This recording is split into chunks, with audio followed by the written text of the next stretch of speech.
Emil Frauchiger was a pioneer, colporteur, pastor, missionary, and administrator in Europe and the Middle East for 44 years. Frauchiger played a crucial role in the early years of Adventist mission work in Switzerland and Germany.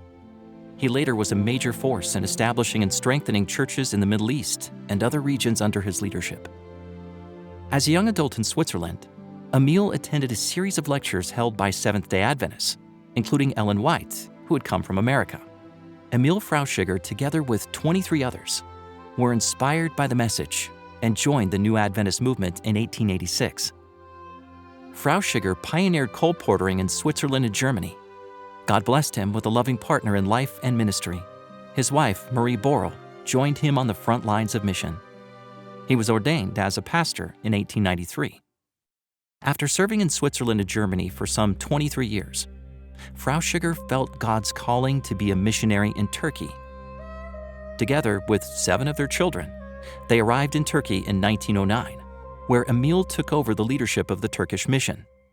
The following year, they took on the Levant Union Mission, a vast territory with a very small Adventist presence.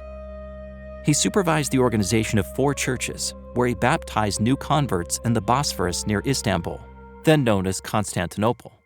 Frauchiger and a few Adventist workers labored in challenging circumstances, facing imprisonment and continual persecution. Nevertheless, they did mission work with untiring devotion. In 1911, together with another German missionary leader, Frauchiger held the first Adventist evangelistic meetings in Haifa, in today's Israel.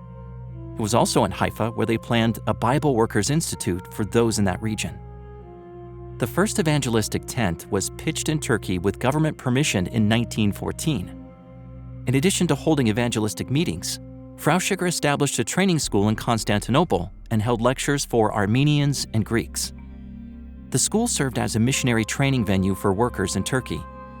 Adventist workers in Constantinople were taught 3 languages, Turkish, Armenian, and Greek, to prepare them for mission. During the First World War, Frauchiger continued to oversee the work in the Levant field, even though communication and movement became extremely difficult. Frauchiger's next destination was the newly organized Czechoslovakian Union Conference, where he served as president. The means were so scarce there that workers hardly had the money for food to survive. Frauchiger began canvassing and eventually managed to establish a printing house to sell Adventist literature. However, he quickly became burned out. Decades of hard work and sacrifice had taken a severe toll on his health. As a result, he decided to return to his home country of Switzerland. From 1924 onwards, he worked as a pastor in the German-Swiss Conference and retired a few years later in 1930. Even after retirement, Frauchiger continued to be active in ministry, engaging in activities such as documenting the beginnings of Adventists in Switzerland and Germany in the official church magazine Advent Echo. Emil Frauchiger died on January 8, 1947. He was 82 years old.